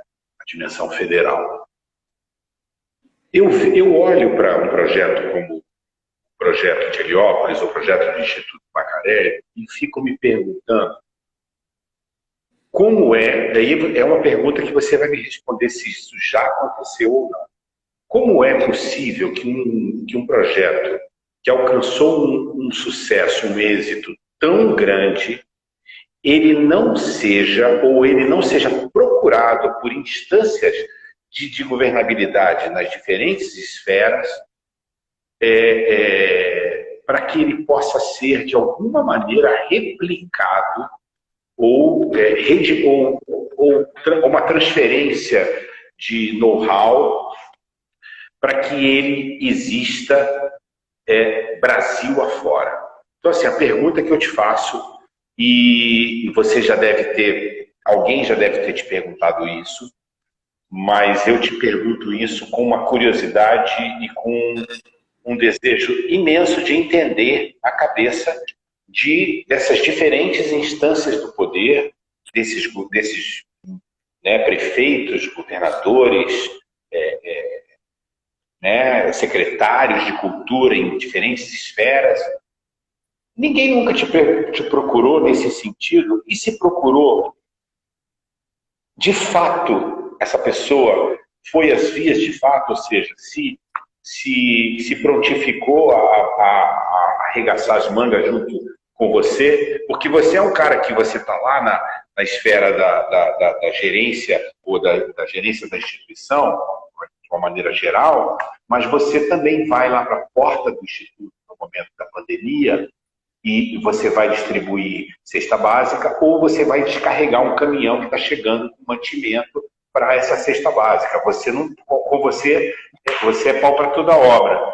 Como é que funciona isso? Porque eu não entendo, eu quero entender essa dimensão e quero imaginar essa dimensão multiplicada Brasil afora. Lício, o Instituto foi, há tempos atrás, já procurado sim. Né? Primeiro, pelas iniciativas privadas, nós somos muito procurados. Por governos de outras cidades e estados também. E a gente sempre compartilha o nosso know-how, o nosso conhecimento, porque a gente tem que fortalecer a corrente do bem. Né? A gente tem que favorecer para que as pessoas possam oferecer algo de bom para os nossos irmãos, para os nossos amigos. A gente nunca quis se tornar uma entidade governamental, né? Porque, infelizmente, a gente sabe das dificuldades. Uma gestão do Estado de São Paulo na Secretaria, uma gestão da Secretaria de Cultura do Estado de São Paulo há algum tempo atrás, acabou com a camerata aberta que existia na EMESP, que é uma escola vinculada à Secretaria, simplesmente porque ele, secretário, não gostava de música contemporânea. Então, a gente no Instituto sempre fez a opção de ter a dificuldade de buscar financiamento, de buscar dinheiro, de buscar recursos. Isso é muito difícil todo ano, mas a gente preferiu ter a liberdade de se determinar, de se pensar, de fazer aquilo que a gente entende que esteja correto. E sem medo de voltar atrás nos seus passos. A gente indica um caminho, não deu certo, volta, muda. A gente não quer ficar dependendo de vontades políticas, né? De vontades e sabores de quem está na administração naquele momento. Mas, assim, confesso que não foram tantos os assédios, não. Até porque, infelizmente, a gente vivencia isso. Não é nesse governo, na minha opinião, foram em todos os governos que eu vivi até hoje. Educação nunca foi prioridade. Cultura, então, esquece, né, meu amigo? A gente não tem uma política cultural para o mundo da música de concerto, para o mundo da música clássica, da ópera, da dança. Né? Isso nunca foi preocupação dos governos. Então, enquanto não virar política pública, ninguém faz e falar pode ser replicado. Vão até lá, todos os governos de São Paulo passam pelo Instituto, todos os prefeitos de São Paulo passam pelo Instituto, candidatos à presidência da República passam pelo Instituto, nos aplaudem, nos cumprimentam, ponto. Né? Entendi. E segue a vida, entendeu? Entendi. E vocês seguem também a vida, porque vocês têm claramente um objetivo que não é só nobre, mas é um objetivo verdadeiro, palpável, né? e que pulsante, né? Pulsante não só dentro de cada um de vocês, como dentro da realidade da vida desses jovens. Então, assim, eu queria falar de dois assuntos, mas eu antes queria falar da dimensão artística do maestro que hoje dá essa dimensão de excelência, veste a camisa do Instituto Baccarelli. Eu não vou falar, quem tem que falar é você, meu querido. Você é o mentor você é o mentor da ida do maestro para o Baccarelli, você tem estado lado a lado com ele, né, de braços dados, vocês fazem um trabalho de equipe lindo, e você que tem que falar desse trabalho, não sou eu. Olha, ter o maestro Isaac Karavichevsky no Instituto Baccarelli é mais uma das nossas grandes conquistas e dos nossos privilégios. Isso como instituição. Como ser humano, poder ser um filho dele hoje é uma honra. Né? O maestro Isaac é um pai para mim e eu tenho certeza que ele me tem como filho. Foi muito legal isso, né? A nossa aproximação surgiu na primeira vez que a Globo convidou o Instituto para fazer um Criança Esperança. E a Globo fez o convite, na época o nosso maestro era o Roberto Tibiriçá, mas a Globo falou, olha, a gente quer a orquestra, mas quem rege é o maestro Isaac Karavichevsky. Né? Você sabe como funcionam essas relações, né? Você é do métier, você sabe que elas não são muito tranquilas, né? Mas a gente falou, poxa, a gente não pode perder uma oportunidade de estar em um programa de tão grande audiência da Rede Globo. E fomos. E aí a gente ia se apresentar junto com Ivan Lins. Né? Eu preparei a orquestra e no dia da gravação do programa, do áudio, né, da gravação do áudio, que era no ao vivo, nunca é ao vivo, né? O maestro Isaac viria para a gravação. Aí, o maestro Isaac não veio. E eu gravei. Né? Aí, quando nós fomos para o ensaio geral, foi muito legal. O diretor do programa me chamou no camarim do diretor do programa, o Isaac estava lá, a deferência, ele estava no camarim do diretor-geral do programa. Me pediu para levar as partituras, para eu mostrar para ele, para a gente começamos a conversar. Eu estava sem óculos. Em um determinado momento, uma das músicas era um manuscrito.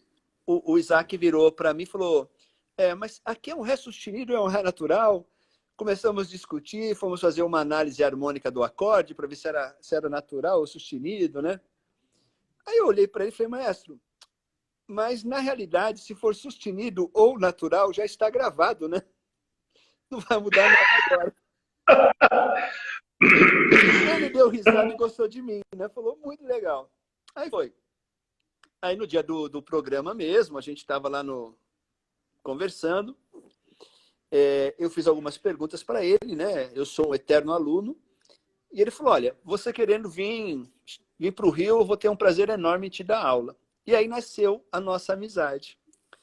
Quando da saída do mestre Roberto Tibiriçá, né? Muita gente, inclusive, achava que eu fosse assumir a titularidade da orquestra, né? Mas eu tenho muito claro que eu trabalho para o Instituto, eu estou para o Instituto, e não o Instituto para mim ou para os meus interesses, né? Eu falei, de forma alguma que serei eu. A gente vai atrás de alguém do mesmo tamanho do mestre Tibiriçá, ou, se possível, maior que ele. E eu tive a intuição, falei, eu vou perguntar para o Isaac, o máximo que pode acontecer é ele falar, não venho. O não você já tinha, né? Já viajei para o Rio, sentei para conversar com ele e encontrei terreno fértil. Porque o Isaac conhecia o movimento da Venezuela, do mestre José Antônio Abreu.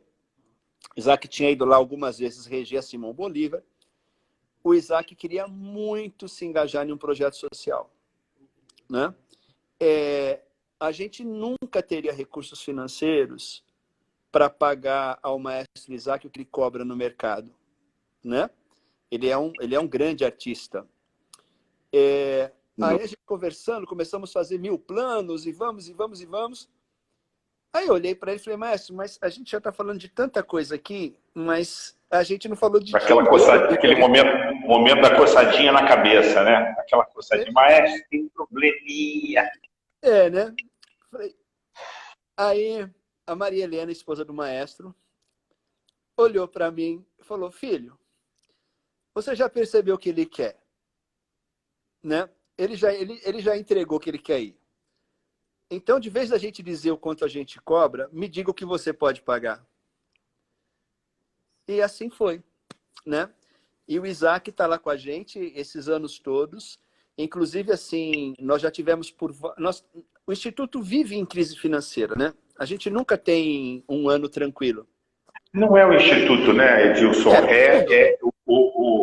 A cultura, né? E principalmente a música erudita, né? As manifestações mais ligadas à arte, digamos assim, que é vista como uma arte de elite, que não é, né? Tá aí a prova, né, da garotada sendo empregada em diversas orquestras e fazendo a sua formação profissional, mas a gente tem esse problema no Brasil, que não tem em outros países do primeiro mundo, né, como Israel, onde a cultura é um gênero, é um bem de primeira necessidade, tanto quanto comer, ser a higiene pessoal e se vestir. Cultura é um bem de primeira necessidade em Israel, e a gente espera que um dia a gente chegue lá. Então, essa questão da crise financeira, e em especial em situações como essa da pandemia, é meio que geral. Agora, como gerenciar essa crise é o que vocês têm feito. Mas tem uma situação um pouquinho diferente, né? Assim, porque independente da falta de investimento em cultura, a maioria dos organismos são estatais. Então, muito ou pouco dinheiro, eles começam o ano sabendo o dinheiro que eles têm até o final do ano. Eles têm um orçamento, né? A gente não tem, a gente tem que construir o nosso orçamento ao longo do ano. E eu não tenho nenhum constrangimento em dizer a você e a todas as pessoas que estão nos ouvindo que por várias vezes o Isaac ficou sem receber. Eu já fiquei devendo 2 anos de pagamento para o Isaac e nunca recebi uma cobrança. A única vez que eu fui falar com eles, com o Isaac e Maria Helena sobre isso, Maria Helena olhou para mim e falou, não precisa se justificar. Nós sabemos o que está acontecendo e sabemos da honestidade de vocês. Sabemos que quando houver e se houver condições, vocês vão nos pagar. Ponto. E é óbvio, perto do que o maestro custa no mercado, né? Então, assim, é uma honra. E uma coisa muito legal é que o maestro Isaac, como canal, o Isaac não faz concessões artísticas. Então, o Isaac trouxe um crescimento artístico enorme. Quando o Isaac entrou, a orquestra fazia 4 repertórios por ano, Lício. A gente nunca tinha feito uma grande sinfonia romântica, né? O Isaac entrou, e qual foi a primeira obra que ele colocou na estante? Qual foi o primeiro concerto que nós fizemos com o Isaac? Segunda Sinfonia de Mahler, para uma orquestra que nunca tinha tocado uma grande sinfonia romântica, né? O Isaac falou, imagina, e de lá para cá já fizemos basicamente todas as sinfonias de Mahler com o Isaac. Então o Isaac imprimiu um selo de qualidade artística enorme. Eu acredito até que parte dos nossos alunos nem percebam o que está acontecendo, não percebam o privilégio que é fazer música com esse homem, poder beber da experiência que esse homem tem. Eu me lembro de uma 9ª sinfonia de Beethoven que nós fizemos e que você foi um dos nossos solistas. Eu assisti o ensaio do quarteto solista com o Isaac e ao final do ensaio eu dei uma carona para vocês todos até o metrô, né? Que como você falou, eu gosto de fazer tudo. E eu me lembro muito bem do comentário que você fez para os seus colegas na época, dizendo, gente, que ensaio foi esse? Que coisa linda! Dificilmente um mestre ensaia tanto com a gente, exige tanto da gente. Então, esse é o Isaac, esse é o maestro que eu me orgulho de dizer que sou discípulo. Aquele cara que me ensinou que, independente de quantas vezes você já tenha tido a oportunidade de interpretar uma obra, se for convidado, se lhe for dar a chance de rever aquela obra, estude novamente, não olhe, porque você vai descobrir coisas novas. Uma grande obra musical... Diga, não, é que eu queria só... A Andréia fez um comentário, Andréia Alves, celista. Maestro Isaac é maravilhoso. A nossa joia rara no Instituto. Andréia. Tem várias pessoas aí, né? Mas eu tô né? garimpando aí. Como o Isaac fala, uma grande partitura é como um bom livro. Cada vez que você revisita, você percebe uma vírgula que você não tinha visto. Ou mesmo que tivesse visto, você vai dar uma entonação diferente. Porque você é um ser humano diferente, você está em uma outra etapa da sua vida, você tem uma outra bagagem cultural. Cada livro que você vê, que você lê, cada obra que você estuda ou tem a oportunidade de interpretar, te prepara melhor para a próxima.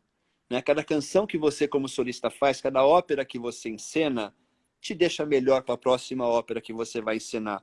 Mesmo que seja uma ópera que você já tenha visto 2 ou 3 vezes atrás. Eu nunca havia cantado com a Sinfônica de Heliópolis. Eu já havia trabalhado diversas vezes com o maestro Isaac em óperas e também em concertos. Mas eu tenho que dizer uma coisa, eu tenho que deixar aqui registrado nessa live uma coisa. Foi talvez um encontro mais... de todos os encontros que eu tive com o maestro Isaac, esse teve um sabor muito especial. E não só eu acho que pelo momento meu de maturidade profissional e artística, mas eu diria que o maestro Isaac é como aquele bom vinho que não envelhece, ele só fica um pouco mais idoso. E quando você vai apreciar, ele está cada vez melhor. O maestro Isaac nos surpreende com a energia vital dele, uma vitalidade de um jovem de 30 e poucos anos, entendeu? E frente a um grupo que corresponde, né, que responde à demanda que ele faz, e que talvez por isso, justamente por essa riqueza artística que esses jovens têm, eles talvez não tenham a dimensão da pessoa que eles têm. Quer dizer, eles têm, na verdade eles têm. Mas eu digo assim, talvez eles não no dia a dia, eles percam um pouco essa cerimônia da dimensão do maestro que eles têm na frente dele. E nós sabemos exatamente quem é. Quando eu falo que eles talvez não percebam a importância, não é pela importância do Isaac, isso eles sabem. Mas, assim, na fase ainda de estudante, eles estão enfrentando talvez um dos maestros mais rigorosos que eles vão enfrentar durante a sua carreira. Então, eles já estão sendo preparados psicológica e artisticamente. Para a batalha, para o mundo. Amigo. Assim, poxa, imagina espalar uma orquestra com Isaac Karabichevski na Sala São Paulo, no Teatro Municipal de São Paulo. Com plateia cheia, que graças a Deus os nossos concertos sempre têm plateia cheia. Isso é um outro fato muito legal da gente conversar um pouco, Lício. Porque os concertos da Sinfônica Heliópolis com o Mestre Isaac, comigo, com quem quer que esteja lá, estão sempre bem frequentados, sempre cheios. E boa parte do nosso público não assiste às outras orquestras, eles vão assistir a gente, porque são públicos que vêm de camadas mais pobres até da favela. Muitas vezes, em reuniões pedagógicas com os pais, a gente insiste e convida os pais para irem para os concertos, né? Toda vez é recorrente, as pessoas falam: ai, maestro, mas que roupa que eu tenho que usar? Porque o que acontece na realidade? As pessoas mais humildes, elas passam na frente desses grandes teatros e não se sentem com dignidade para entrar. Mesmo que ela tenha dinheiro para pagar o ingresso, ela acha que aquele espaço não é para ela. Olha que coisa triste, né? Então, ao longo desses anos, a gente conseguiu também levar uma grande parte dos pais dos alunos para dentro das salas de concerto. E hoje frequentam teatros e até outros concertos, porque hoje eles se sentem dignos, eles percebem que aquilo é para eles, sim. Olha que horrível que é a nossa sociedade, né? A gente faz com que pessoas tão legais se sintam menores, quando na realidade... E eu acho que quando a gente as vê na sala de espetáculo, geralmente são as que estão se comportando de maneira mais exemplar, né? Estão assistindo o espetáculo, né? A Regina Carvalho fala que eu não perco uma apresentação da Orquestra de Heliópolis. Estou com muita saudade. Regina é uma... Bem, eu não posso deixar, Regina, de dizer que eu estou com saudade do Instituto, porque desde março que eu não vou lá dar aula, né? Estou com saudade de ouvir a orquestra, e a gente tinha um projeto, né? O Edilson tinha toda a temporada dele, e eu queria justamente fazer essa pergunta para ele, não a respeito especificamente de um concerto em homenagem a Beethoven que a gente ia fazer, mas em relação à temporada, como é que está a situação? Vamos falar um pouquinho de Covid-19, protocolos, possibilidades, realidades, vontades, anseios e a verdadeira situação hoje do músico de orquestra e também do professor de sala de aula, que dificilmente pode ter um coro de 30, 40 alunos dentro de uma sala ao mesmo tempo. Como é que o Instituto está recebendo? Quais as informações que estão chegando a vocês a respeito disso? Como é que o Instituto está repensando ou como é que ele está avaliando a retomada das atividades de aulas e de ensaios? E uma outra pergunta importante: o que vai acontecer com essa temporada que foi programada? O que acontece com ela? Ela vai ser repristinada para o ano de 2020 ou simplesmente ela vai ser modificada? Você já tem uma ideia ou é tudo tão novo e tudo tão ainda instável na realidade, tanto política quanto de saúde pública, que a gente não pode precisar, Edilson, nada até o presente momento? Lício, uma das coisas boas que essa pandemia trouxe foi a união da classe artística. Foi criado o Fórum Brasileiro da Ópera, Dança e Música de Concerto. Que bom que você está falando nisso, porque isso também era um assunto que a gente ia tratar e que você já está tratando agora. Importantíssimo fórum específico para tratar de assuntos de ópera, balé e música de concerto, ou seja, espetáculos de música clássica, né? E eu tenho, assim, nós já estamos com mais de 1.200 membros, e eu tenho a honra de participar da direção executiva, da diretoria executiva desse fórum e do grupo de trabalho de governança. A gente tem discutido muito, tem um grupo de trabalho sobre protocolos de segurança, inclusive o protocolo de segurança elaborado por esse fórum já foi adotado pela Prefeitura Municipal do Rio de Janeiro, Prefeitura de Vitória do Espírito Santo, já foi para o governo, na realidade, o governo do Estado do Espírito Santo, esse protocolo de segurança já foi apresentado. A gente, inclusive, hoje o fórum lançou uma nova revisão do protocolo de segurança, porque o que acontece? Nesse aspecto, nós estamos tendo a vantagem de ter começado a nossa crise, a nossa pandemia, depois da Europa. Então, a Europa já está voltando para as atividades. Então, por exemplo, 2 semanas atrás, me foi enviada uma foto do maestro Zubin Mehta ensaiando com o Mádio Fiorentino, com Nicolas Cavacos. Né? Zubin Mehta sem máscara, Nicolas Cavacos sem máscara, primeiras instantes de cordas todos sem máscaras. Quem imaginava 1 mês e meio atrás Itália fazendo concerto? Ninguém. Então, na realidade, nós estamos fazendo todos os protocolos de segurança, estamos discutindo, mas eu acho que a realidade ainda muda. A coisa está andando muito rápido. Os protocolos de segurança começaram a ser elaborados, a surgir em um momento de total desconhecimento dessa doença. Os especialistas de saúde pública ainda dizem que não sabem o que realmente é essa doença, está se descobrindo. Então, eu acredito que os protocolos vão mudar bastante. Hoje se fala o quê? Por exemplo, 2 metros de distância entre cada músico. Máscara nas cordas, acrílico na frente e na lateral dos instrumentistas de sopros. E a grande variável surge para os instrumentistas, para os cantores, né? Assim e como assim estuda, o maior problema na execução musical para contaminação, né, para possível contaminação, vai estar no canto, porque é quem emite o ar com maior pressão, com maior distância, né? Com aerossol também, né? Não só com alguma saliva e com aerossol também. A gente está se preparando para retomar nossa temporada. O Instituto hoje tem já datas agendadas, pré-agendadas no MASP, a partir de agosto, 2 datas por mês. E nós temos uma temporada no Teatro Municipal de São Paulo que a gente ainda não tem uma leitura clara como vai ficar.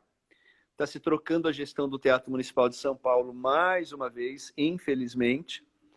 Nós chegamos a receber um aviso por parte da gestão do Teatro Municipal de que a nossa parceria seria rompida, que era uma exigência legal, por eles estarem saindo. Mas tivemos depois a feliz notícia de que, por determinação do secretário municipal de Cultura, do Hugo Pozzolo, a nossa parceria vai ser mantida. Seja qual for a instituição que venha a assumir a gestão do Teatro Municipal, a Sinfônica Heliópolis continua tocando no palco do Teatro Municipal. Só que hoje... Que boa notícia. Ótima notícia. Só que, assim, ninguém sabe dizer quais serão as datas. Provavelmente as datas vão ser revistas. Não se tem uma leitura clara ainda com relação à reabertura dos espaços, né? O nosso governo está dizendo em São Paulo que a partir de 27 de julho passa a ser possível a reabertura, desde que as regiões estejam por 4 semanas seguidas na faixa amarela. Então, a gente depende do que vai acontecer nas próximas semanas, por exemplo, na cidade de São Paulo. A gente está tendo a reabertura do comércio e a gente sabe que a realidade vai se mostrar depois de 14 dias, né?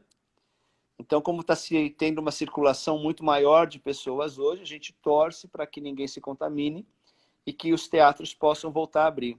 O Teatro Municipal de São Paulo ainda não tem uma leitura clara, eles falam que depende de autorização do Poder Público Municipal, da Prefeitura, para saber se vão poder reabrir ou não. Mas a temporada que estava prevista, a gente já sabe de antemão que a gente não vai poder cumprir. Até pelas limitações impostas pelos protocolos de segurança. Você pega o MASP, por exemplo, não tem um palco enorme. Então, se a gente tiver que manter 1,5 metro mínimo de distância entre cada músico, a gente não vai conseguir colocar uma orquestra com mais de 30 e poucos, no máximo 40 pessoas no palco. De qualquer maneira, teria que reduzir o número de músicos, com certeza, para fazer qualquer apresentação e talvez até né, ser questionável se é possível fazer determinados repertórios com um número reduzido de músicos, né? O repertório que estava pensado, a gente já sabe que não vai ser possível. Já repensamos o repertório? Confesso para você que ainda não. Né? É cedo ainda, né, para pensar nisso. Com certezas. Eu acho que ainda tem coisas por acontecer. Né? A gente, assim, a decisão do repertório a gente faz de uma forma bastante rápida. A gente tem simplesmente um Isaac Karabichevski à frente, que tem um domínio imenso de repertório de programação.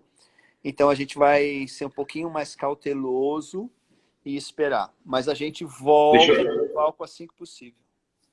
Deixa eu retomar a pergunta em relação ao fórum, mas sobre um outro prisma.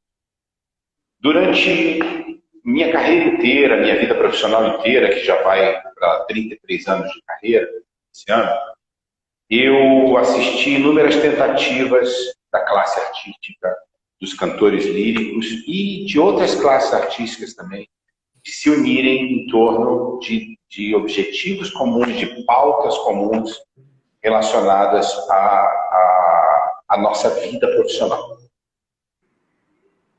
Você deve ter também assistido ao longo da sua vida profissional algumas tentativas, né? Algumas até inicialmente começavam bem-sucedidas e depois terminavam numa ação entre amigos, uma bonita ação entre amigos. Eu imagino e, sinceramente, creio que há um desejo verdadeiro e sincero por parte das pessoas que estão envolvidas na gestão desse fórum, até porque temos ouvido muitas entrevistas das pessoas, muitos debates, e a gente tem acompanhado. Então, a gente acredita, sinceramente, que esse momento é um momento, digamos assim, um momento emblemático e talvez seja o melhor momento que nós tenhamos para, de fato, conseguir engendrar essa unidade que esse fórum oferece. Como é que você vê essa iniciativa sobre esse prisma da representatividade e quais são os cuidados que você, como gestor, acha que um fórum representativo e um fórum que queira realmente seguir à risca e viver, né, a partir de um lastro de dignidade, seriedade, quais são os cuidados, onde é que estão as cascas de banana para a gente não escorregar? Acho que o primeiro grande desafio que a gente tem é não esquecer que ele é um fórum de representação, de que nós temos que representar. Então, assim, eu espero que a diretoria da qual eu faço parte tenha sempre a clareza de que nós estamos lá para representar uma classe plural. Uma coisa que já foi muito legal na organização do fórum, inclusive eu participei da elaboração do estatuto do fórum, né? Eu fui um dos relatores do estatuto do fórum. A gente criou categorias. E está sendo muito legal ver as categorias se organizando e passando a agir como um ente autônomo, que é assim que tem que ser. Né? Você pega, por exemplo, a categoria dos cantores líricos profissionais, da qual você faz parte, criaram uma frente maravilhosa, que é a lírica musical, para socorrer... Lírica solidária. Lírica solidária para socorrer os colegas que estão com dificuldade financeira.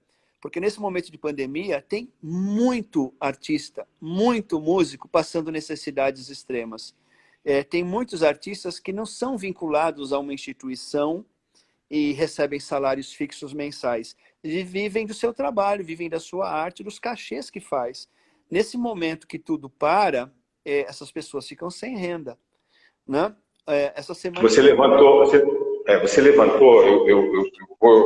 vamos continuar falando sobre essas categorias e eu queria falar sobre o Lírica Solidária, porque é um grupo de trabalho que, por uma coincidência, a Dalgisa, minha esposa, a Dalgisa Rosa, cantora lírica também, cantora erudita e professora de canto, ela está fazendo parte. E dentro dessa categoria, realmente, dos cantores líricos, e dentro desse grupo de trabalho, que não foi não foi criado por uma pessoa, foi criado por um grupo que está trabalhando de uma maneira muito harmoniosa. Ela não, evidentemente, eu não participo do grupo, e as reuniões são fechadas, né?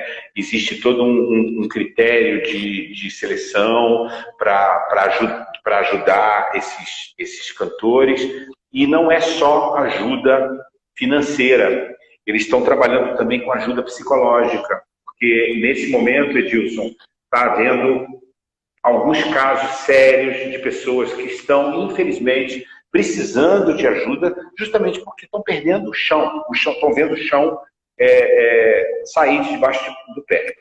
E o Lírica Solidária é um projeto maravilhoso, que ele não tem a menor intenção de ter um pai assim individualmente. Ele é uma criação do grupo de trabalho coletivo, e eu queria só manifestar a minha alegria por ver uma classe normalmente extremamente desunida, como é a classe dos cantores líricos, da qual eu faço parte, tomando uma iniciativa tão nobre e tão despretensiosa sob o ponto de vista de querer crescer, entende? De alguma maneira, aos olhos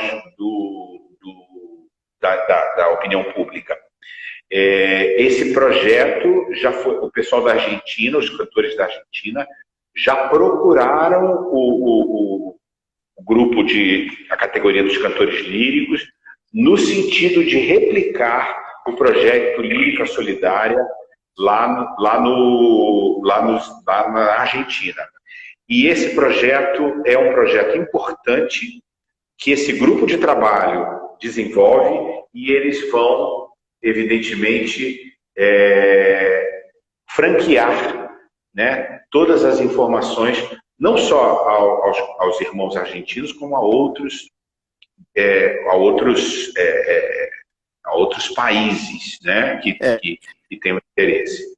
Eu te diria até mais, assim, houve já essa semana uma reunião do GT de governança do Fórum com os representantes de categorias, e os representantes dos solistas instrumentais e dos regentes já pediram para que a categoria de cantores compartilhe a experiência para poderem replicar.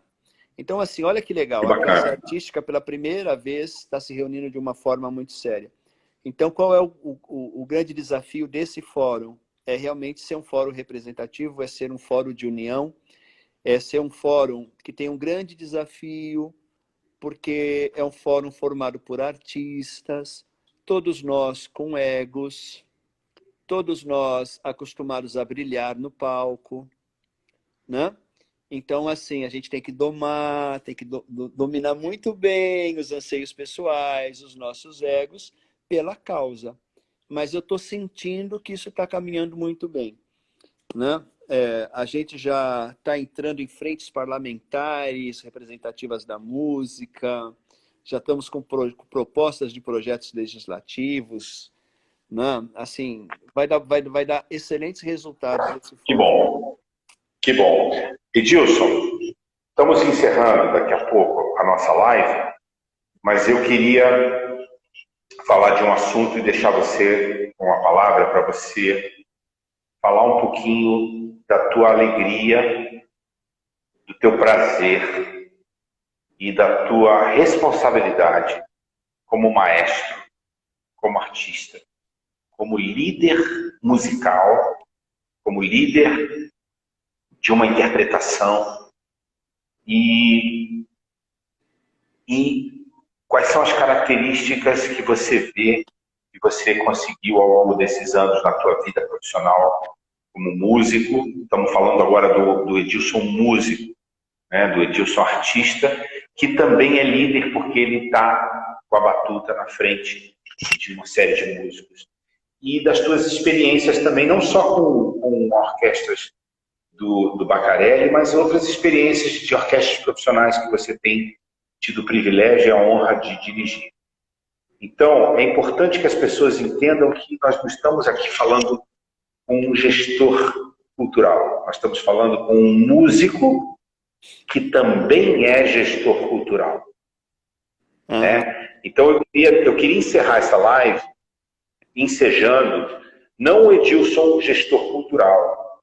Eu sei que essas coisas se confundem, não só na sua cabeça, como no seu coração.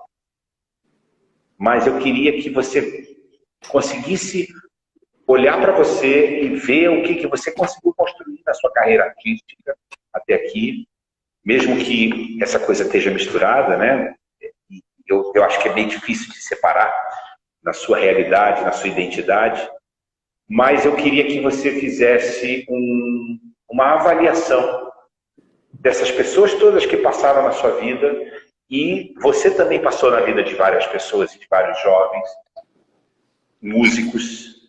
Então eu queria que você falasse um pouco dessa tua alegria, dessa tua satisfação que você sempre espelha, você sempre coloca para fora, no sentido de poder viver da nossa arte, né? Essa arte sublime que é a arte musical. Lício, eu me sinto um privilegiado, né? Eu sempre tive apoio de muita gente para minha formação, né? Eu sempre tratei a música com muita honestidade, com muita verdade, né? Quando eu estou fazendo música, eu me entrego de corpo e alma. Eu penso que a nossa arte, a razão da existência da nossa arte é fazer com que as pessoas que entrem em um teatro para assistir uma apresentação nossa como artistas saiam desse teatro em uma condição psicológica melhor do que entraram. Saiam com a alma mais feliz do que entraram.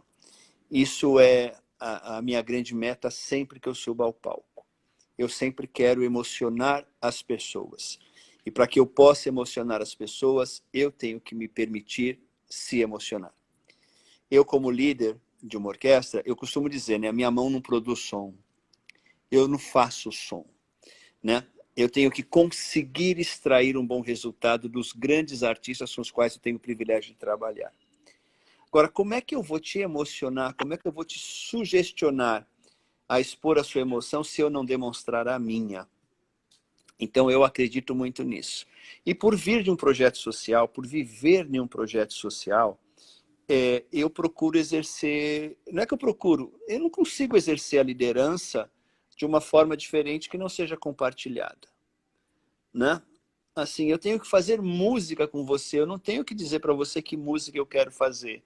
Primeiro que tem uma coisa fantástica, a gente pode tocar o mesmo repertório 3 vezes no mesmo dia. Nenhum deles vai ser igual. A música ela é dinâmica, ela é divina. Ela depende da plateia que você tem. Dependendo da energia que está na plateia, a música é diferente. Eu, como aluno de regência, e eu espero morrer depois dos 100 anos de idade ainda na condição de aluno, eu tenho um grande privilégio. Eu tenho 2 orquestras com as quais eu trabalho diuturnamente. Eu tenho o privilégio de poder preparar uma orquestra para simplesmente o maestro Isaac Karabichevsky. O que me permite, por exemplo, trabalhar uma sinfonia de quem for, e depois de trabalhar 2 semanas, 3 semanas com a orquestra, chega o mestre Isaac.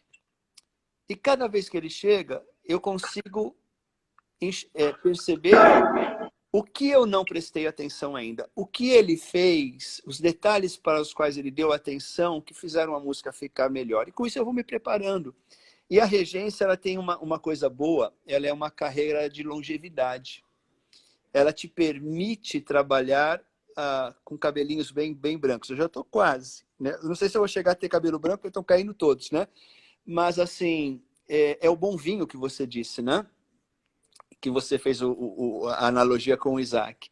Então, assim, eu poderia ter uma carreira maior do que eu tenho.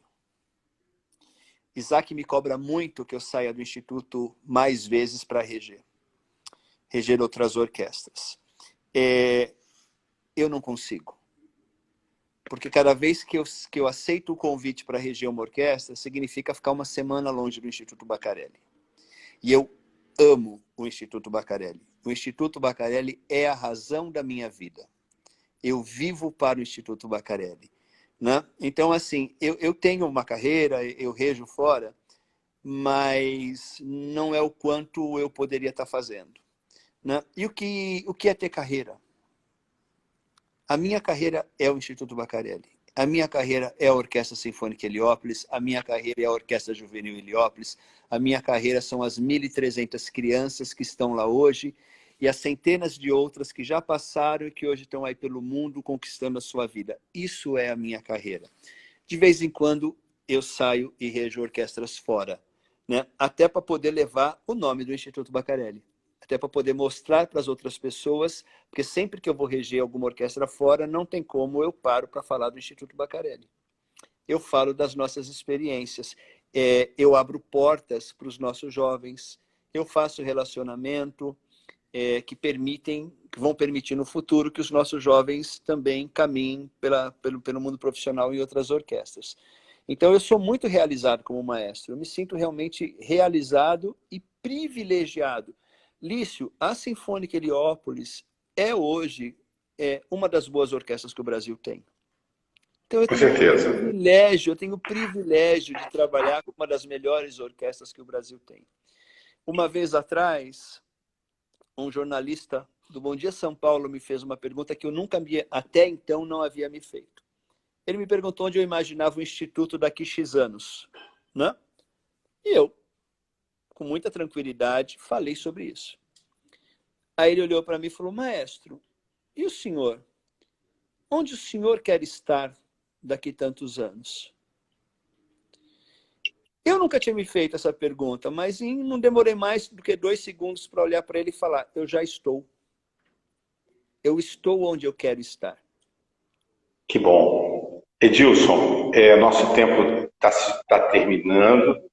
Eu queria te agradecer pela tua generosidade e queria dizer para você que tem sido um privilégio poder, em alguns momentos, encontrar com você, mas mesmo quando eu não encontro com você fisicamente, eu encontro com você através do trabalho que você e a sua equipe têm desenvolvido. Eu queria te agradecer, que você mandasse um abraço para toda a sua equipe de funcionários, de pessoas que estão lá, de coordenadores que não pararam de trabalhar e que continuam incessantemente trabalhando. A gente acabou não falando das inúmeras lives que o Instituto Baccarelli tem oferecido com masterclasses todo o tempo. É só você entrar no Instagram ou no Facebook do Instituto Baccarelli, você vai ver a programação lá.